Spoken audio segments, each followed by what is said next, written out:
is Bob from Trade Genius, and it's the 17th of August. Here, let me show you something here on. Since I've been trading mostly the NASDAQ, I want to just give you kind of a sense for what I think is going to happen here. So we had this run up into the earnings report that took us basically to new highs, and then we started having these crazy range days, just big intraday ranges, and then finally it broke down, and then they brought it right back up again, and now it broke down again. So I drew, this is the size of this rectangle, this is a copy of this rectangle. There's a new trading range. Since it's come in here twice, I'm pretty confident now that it's looking to go lower. And so my first take on this is that it's going to get to this area here, or it's going to stop here. But at first stop, it's going to stop at this 50% retrace line.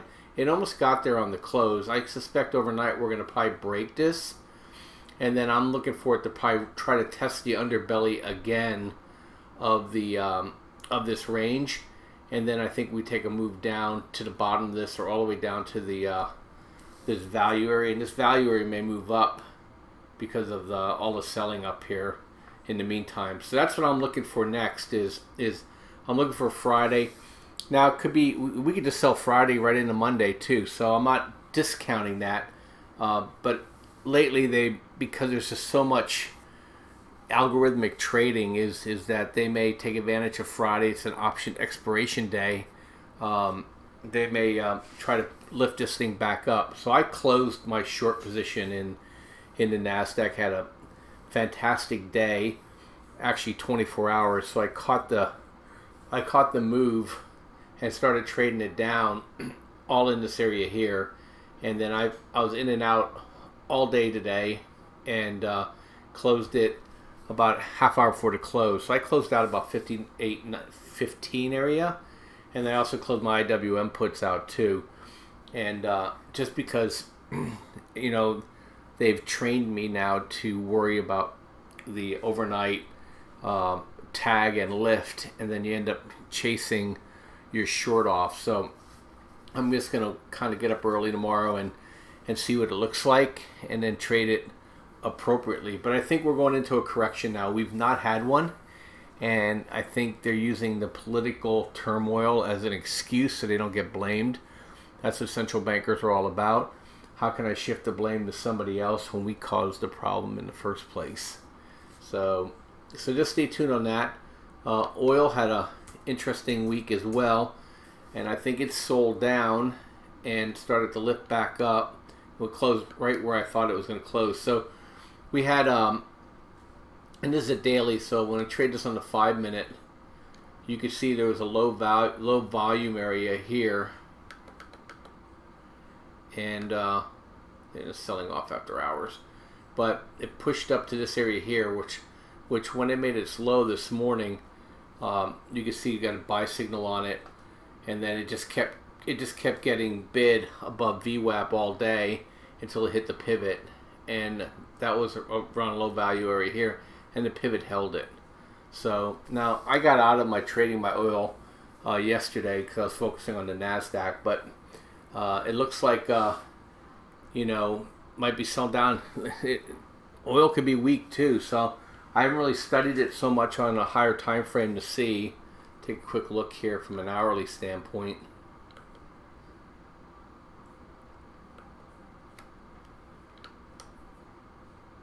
And so I don't know, this could be a good bottom here. We'll see. If it holds this pivot, then this is the next area that you want to be interested in.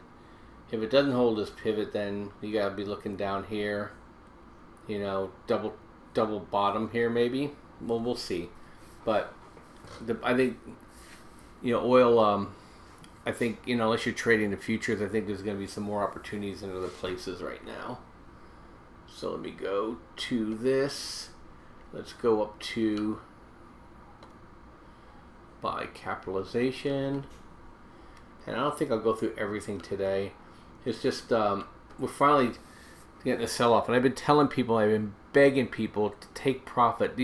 Those candles that you see, I showed you on the futures, those are not bullish. They're bearish, bearish, bearish.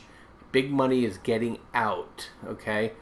And love Trump or hate Trump, for whatever reason, the establishment does not want to take on any pain, and they're just digging their heels in. They don't want to change anything, and it's going to be to their demise, because the next healthcare increases that come into place, you don't have to worry about the KKK and Antifa battling.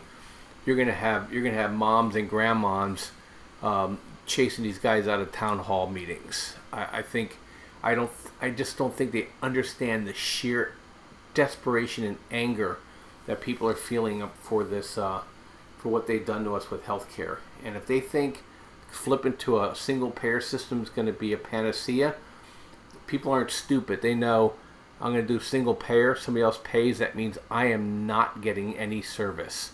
And people will start retiring out of this. They got to start focusing on where the big expenses are and start working that down. And that's in the hospitals, that's in the pharma, that's in the biotech area. That's where all the big money is being spent. You know, $1 million, $2 million treatments to keep people alive for 6 to 8 months. You know, that, hey, that's fine, you want to keep people alive longer, but not at $2 million. You better start dropping your prices. So you're going to see that coming. There's no choice. It's already, healthcare is going from 11, I think, up to 13% of GDP, 14% maybe, and it's just crowding everything else out. And you're going to start seeing other sectors start to go after it. It's going to destroy the banks.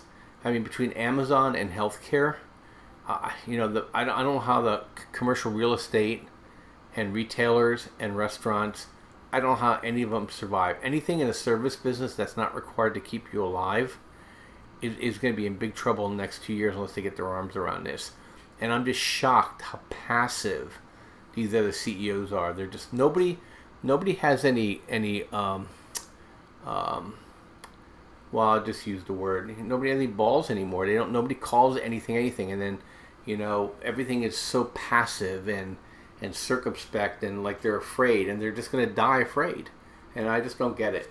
I just don't get it at all. I think it's a disaster waiting to happen, unless that's the plan, which is pretty scary in and of itself. So yesterday I talked about Apple. Boom, it came right down to VWAP. I didn't expect it to come down there today, but it did. Now we have to make a decision. So this is still falling, and this is breaking down on a longer term basis. And you know, my 145, 140 puts are shot because they'll expire tomorrow. And but I think Apple's going to keep rolling down. I think the next area here is going to fill this gap, okay, from earnings, and then we'll have to wait and see from there. I'm just going to go through the big fangs right now, though. So you got Google. Look at Google, looks weak to me. Broke right back down through VWAP. Look, they're consumer facing, and I don't think they're going to get the ad revenue they think they're going to get, or at least the investors do. Microsoft, I thought it was holding up pretty well. It also broke through the VWAP too. Everything's rolling over, so this stuff can go down. You know, you can look at Microsoft down to here. These aren't big moves at the moment, but these are hourly charts. You know, I think everybody's topped. You know, our high is in for the year, so just people need to start wrapping that around their head. I said this a month ago when Facebook reported it was the high, and that was the high, because Facebook's the darling of the FANGs. They have the best business model and the best margins. And speaking of which, look at that. That doesn't look so hot, because you know their compares for the next quarter are not that good. I mean, they're tougher, I should say. They're not that good for them, and also they're customer facing. And you know what? If these guys are all behind the get rid of Trump faction, and I wouldn't be surprised at all to start seeing him go after these FANG companies for a little payback. Just me, but that seems to be his personality. And I think it's gonna. I think he's not weak by any chance. And you know what? There's a lot of support in Congress against these guys because, you know, I don't think any Republican is for any of these FANG companies. They're all They're all supported by left-wing globalist CEOs. So I could just see a battle royale shaping up right now. You know, Trump's in a can't-lose situation. He might as well just go populist. I think Amazon's his big target, the world's biggest flea market. And like I said, I'm telling you, this whole thing with Bitcoin and the blockchain and Ethereum and these abilities to create smart contracts and what's it called, decentralized storage that has mirrors already built into it based on just the nature of the shared ledger. Is Amazon and Microsoft's business models, they may keep the big data center clouds, but they're not going to get the prices they think they're going to get. And Amazon literally is worth 1/10 of the price there. They're a $90 stock, not a $950 stock. This has all been fake puffery, and I think once that is known, you know, when they report another bad cloud earnings, okay, maybe next quarter, and then Christmas sucks, then you're going to see Amazon just collapse. And with Amazon goes the NASDAQ, because this is market cap weighted. SPY, bottom of the range.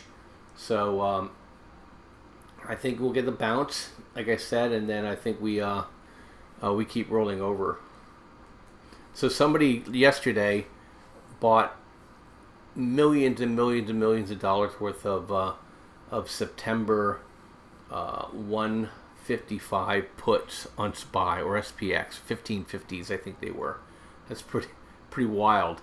I mean, they're expecting a 30% correction. You know, now they're probably not expecting that, because as prices fall, volatility picks up. You're going to get a volatility pump in all the put prices, and you're going to get a gamma push as well. So if we get a 20% correction, that guy's going to make a lot of money, even though it will never get in the money on those puts. Here's NVIDIA. You know, they try to pitch this as the chip maker for the whole digital currency Bitcoin world, but nobody uses NVIDIA chips for that. And but they are in the auto industry, and the auto industry is starting to suck big wind. And so I don't expect NVIDIA to do well at all. And Netflix, like I said, remember I said yesterday or 2 days ago, look for 165. Here we are. So I think it's going to rest here, try to bounce one more time, and then Netflix is going down another level. I mean, this stock, literally, these companies, look, they make no money and they're burning cash, and Disney told them that they're leaving them. So who's going to buy this? I mean, you don't need a technician to tell you anything. Just common sense to tell you, short every rip on this thing. Look at this thing. Look at my dots. I mean, right here. Okay, from the end of July to today, I mean, it's dropped 20 points. You know, 11%, 12%. I mean, you know, you don't have to be a genius to figure out their model's cooked, and all the models are cooked. That's why I'm saying all these models are going to get exposed now. You know, this was all some dangerous game that was played, another hoax put on the American people, you know, to make people forget about other things. You know, it's like, hey, look over here, like that movie Bolt, right? You know, hey, squirrel, you know, whatever that movie was. You know, they just constantly distracting you. And this whole thing with Charlottesville and the Confederate thing, and to be honest with you, you know, hey, Klan, Nazis, no problem. They are awful people. Awful. But they're fringe and dying, and they puff these people up to create another crisis that we don't have in this country. And they get people on edge, and they get people who don't normally react to things to start reacting to things, and then they get accused of things, and then people get sullen. The next thing you know, you push people into these camps, and I don't know if that's what they want. I don't know if they really want that, you know, because that's when evil really takes over. You know, who gets to define what is moral, right? In a world where God is no longer sitting on the throne, right? So, you know, I'm just saying, you know, I'm just an observer here, but there's no good guys. There was no good guys in Charlotte, that's for sure. Tesla, what can I say? a $351 stock that's worth nothing. So again, look for opportunities to short it. The only problem with this is that he throws his own money in this stuff to short cover it. So you just got to be really careful. Just buy some puts and see if you catch a break. Okay, the Qs. Still the 137s for September. They look a little bit better in range now. And you saw my thing on NASDAQ. So we may get another pop here. So now we're in a situation, maybe I could sell some calendars again on this to get my basis down.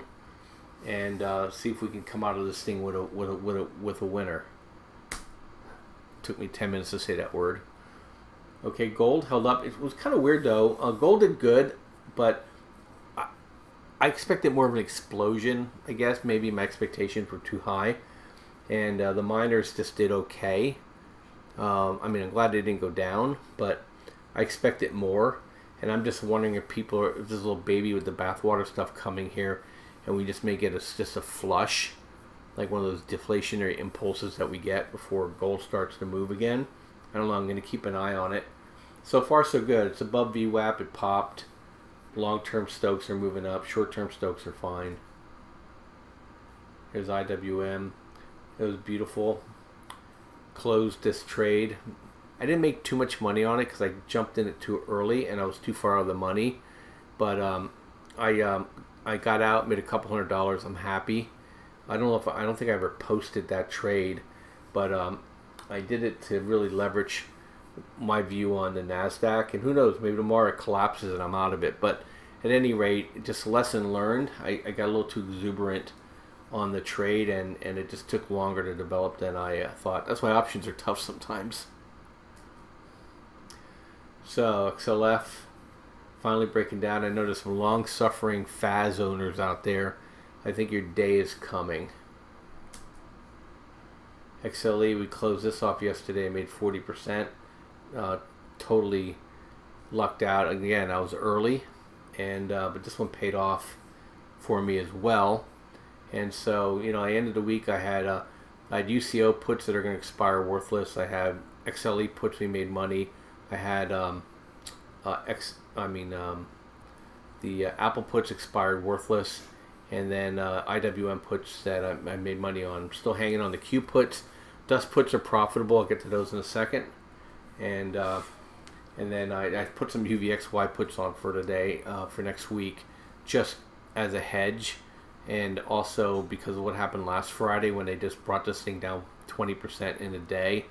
Hey, I'm going to take that shot all day long, even if I get blown up this time. Next week I'll put the trade on again, because like I said, these trades, when UVXY goes high, it only has, it's like adrenaline. It only has a 2-week shelf life in it.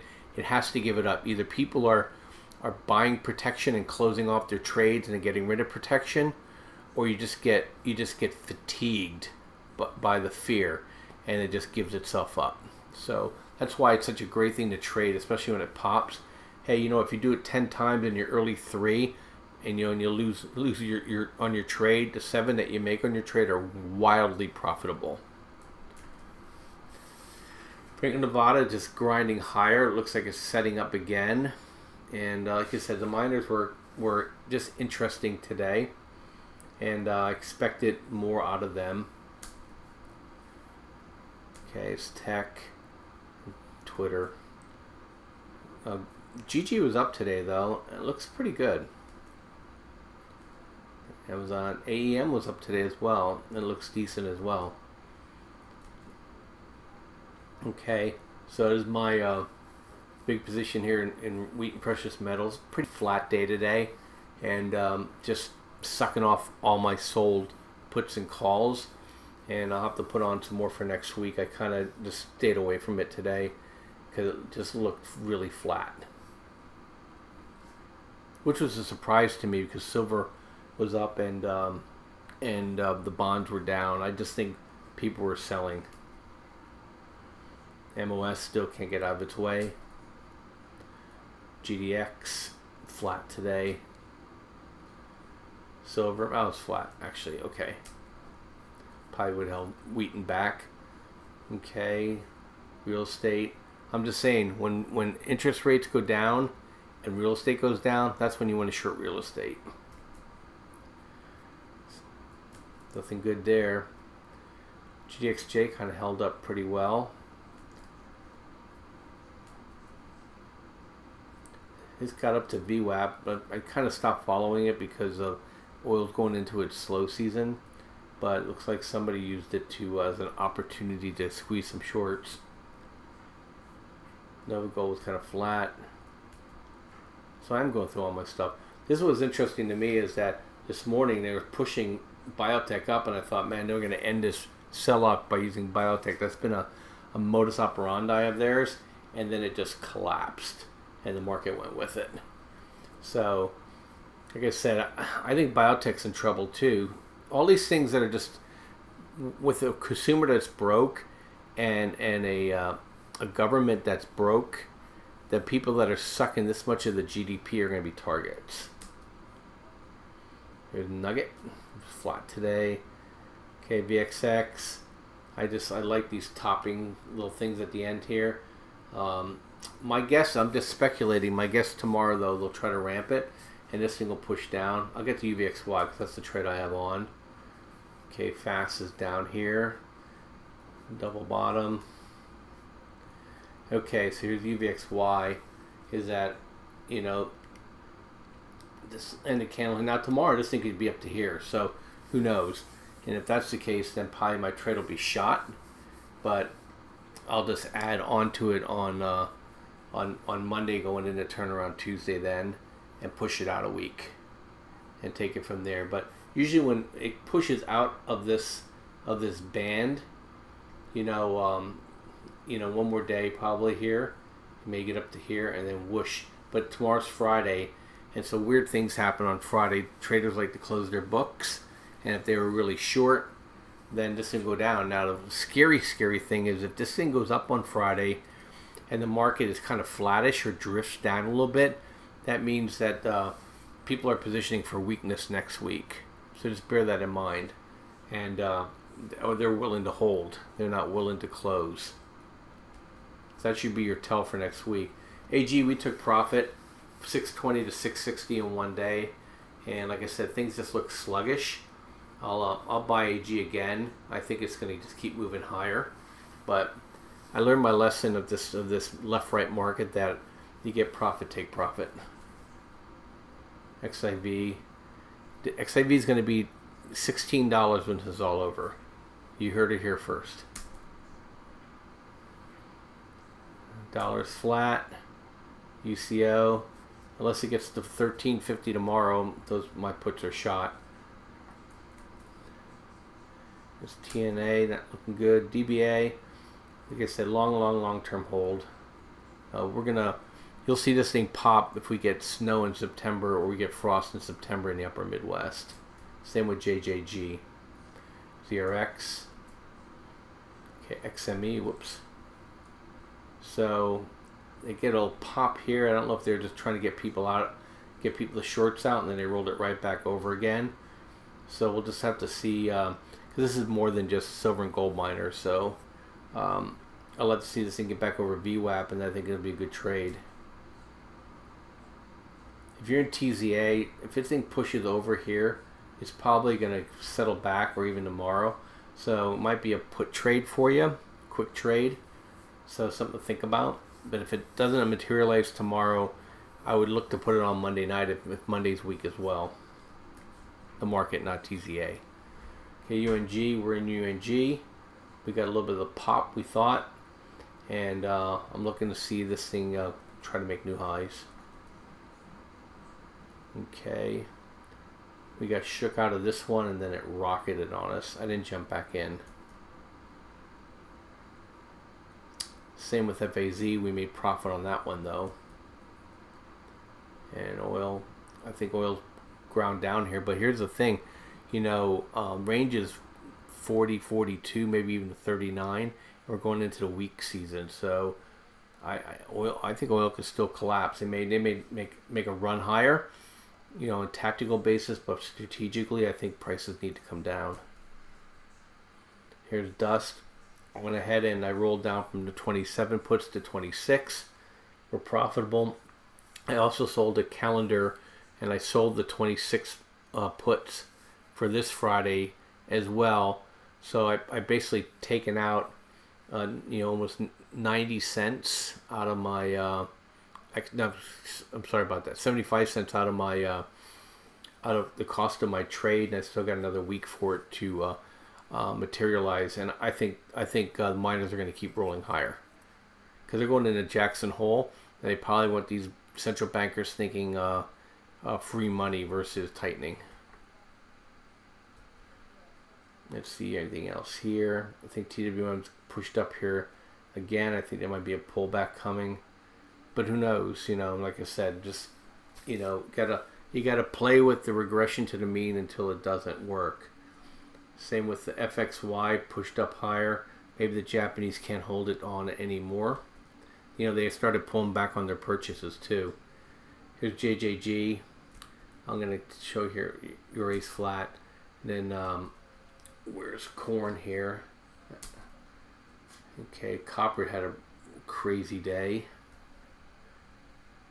Coffee's getting down to a point where it would be interesting buying again. 17 seems to be holding it a lot. Okay, here's corn, and I have a long contract, December contract on corn. I'm playing for an early fall frost and get a big pop in it. So I have a futures contract on corn long. Let's see if anything else here. SLJ was flat, and I think people had drip. And a lot of people took profit on today. Boyle was a nice trade. Some guys jumped in when I told them to go long UNG. And sugar lifting, so coffee may follow, just FYI. Okay, there's wheat. Pretty soon they're going to be just giving it away. Soybean looks like it bottomed here for a trade. And let me just get to the next trade here. Here we go. VIX looks strong into the close, where I think we're nearly at backwardation. And if we go into backwardation, then UVXY probably won't work for a couple weeks. And then you have to look at the September to October, and that'll be the trade probably to make probably a year's worth of profit in one trade if they could push the UVXY up over 50 and kind of hold it, elevate it for a couple weeks. Here we are, 2.19, 2.2 on the 10-year. We're going to get under 2% on this thing, and then you better refi. So anyway, this Bob from Trade Genius. Fantastic day for me today. The trades I suggested seem to have worked out for the most part for most people, and we'll be back at it tomorrow, and then we'll see if they ramp it tomorrow, and if they don't, then look, next week could be pretty bloody. Thanks. Bye.